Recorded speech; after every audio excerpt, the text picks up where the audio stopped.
Hi, my name's Jenna Davey-Burns.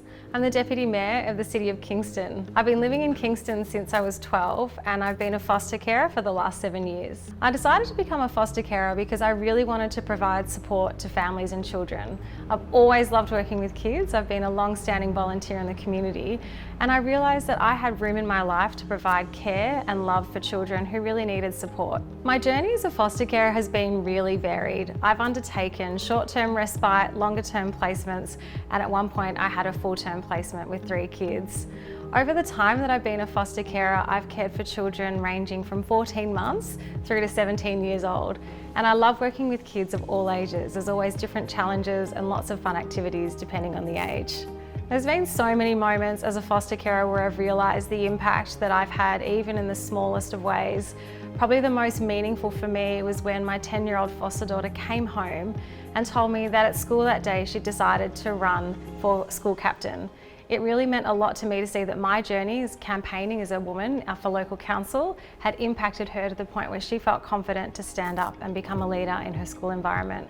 I think one of the most amazing things, especially when I became a foster carer full-time to 3 kids, was how my community around me rallied to support me.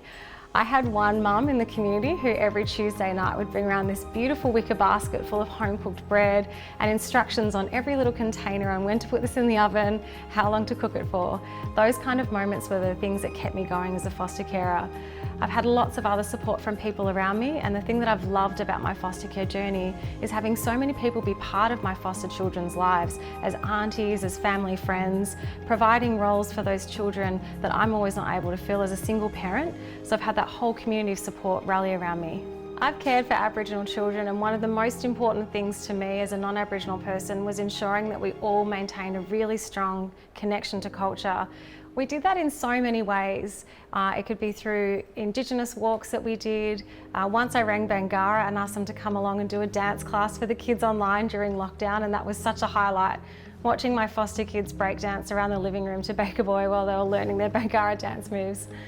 But overall, I think the most important thing is that kids feel proud. I think it's really important to know that you can reach out to your local ACCO, so your Aboriginal Community Controlled Organisation, to ask for help on your journey as a foster carer, to work with Aboriginal children and to make sure culture is something that is really celebrated in your household. I'm really proud to be a foster carer. However, in an ideal world, I'd really hope that foster care wasn't needed. I'd hope that we'd have a lot of early intervention and wraparound support for families at risk before their kids enter the foster care system. The way I see it though at the moment is that the role of foster carers can be to help support those families and those children to get back on track. I know that my role has been really important in helping support a number of families before they reunify so that those children have a safe and loving place to be.